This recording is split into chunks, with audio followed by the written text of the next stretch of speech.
We're joined now with Brian Pink and Justin. They got a few words they want to share.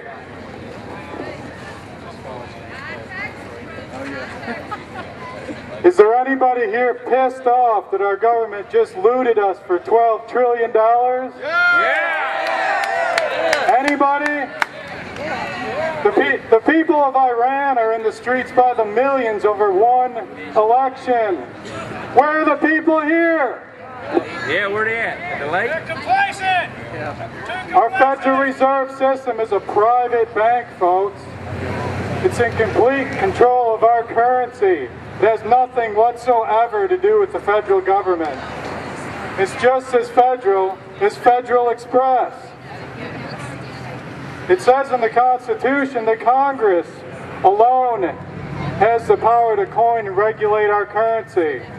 Yet in 1913, we gave that right away to industrialists such as Rockefeller, Morgans, the Rothschilds. We gave our most precious resource away, our currency, and now it's being manipulated by these elitist control freaks. Yes. Yes, amen. The founders of this country warned us years and years ago. Franklin, Jefferson, our forefathers, Jackson, they all talked about the power that the bank would have if it ever got control of this country. Ladies and gentlemen, you live under the rule of the Federal Reserve System.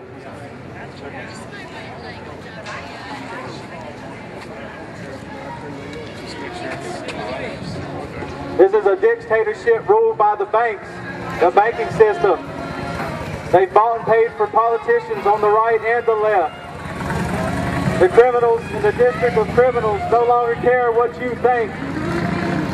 This is a revolution, whether they know it or not. The information is out there. Educate yourself. Educate your children. I have an 11-year-old daughter who's not taken one science class or history class since she's been in school. They don't teach her anything. They don't want her to know what's going on. That's right. This is a nation of sheep, and you've been led to the slaughter. Will you go? Will you fight? Will you stand up? The time is now. Hey, yes. Just exactly how bad does it have to get before our nation rises up and stands up for itself? Do we have to be completely broke? Do we have to be stuck in a FEMA camp somewhere? Just how bad does it have to get? Do we have to be a third world nation economically? Do we need to see our children starving before we come out here? This is our nation's birthday today, July 4th, and this is precisely what our founders would want us to do. Stand up for our rights. Yeah. The price of liberty is eternal vigilance. Amen. Yeah. It's up to every generation to protect what our founders fought and died for. There's evil people that will take advantage of our apathy, and that's precisely what they are doing right now. That's right. Our forefathers escaped a nation. They lived under tyrants. They knew what tyranny was. They saw it, they fought it, and they stood against it, and they formed this nation. The greatest nation the world had ever seen. The freest nation the world had ever seen. That's right. What have we done with it? Where has it gone? We've turned it over to criminals and gangsters and banksters, and they've robbed and looted and pillaged and robbed us. They're destroying our future, one printed dollar at a time. Our dollar has no backing. It is a fiat currency. It is no gold standard, no silver standard. And they've printed so much of it that our children's children will never pay it back. What will we do? Are we a nation of slaves or are we a nation of free people?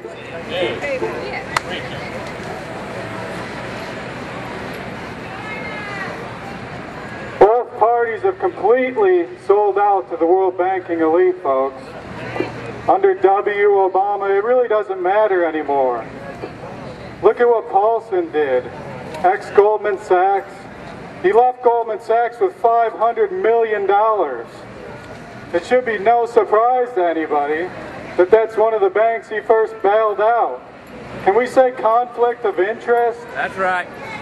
Right now our Treasury Secretary was president of the New York Federal Reserve Bank, Timothy Geithner. Council on Foreign Relations. Look at the Obama cabinet. Lobbyists, Council on Foreign Relations, Trilateral Commission. These people are there to produce a world government. This is their goal. Yes. This is why they're destroying our country. This is why they don't care about the borders. Yes. How many illegal aliens are coming across the border every day? We hear about all these laws. Are they actually being enforced to any degree? No. Why? Because if you want a world government, you want to homogenize the peoples of the earth. You put them all in a big blender, mix them all up, and voila, there's your new world order. And the unfortunate thing about it is you are footing the bill for it. Your taxes is what's paying for the New World Order.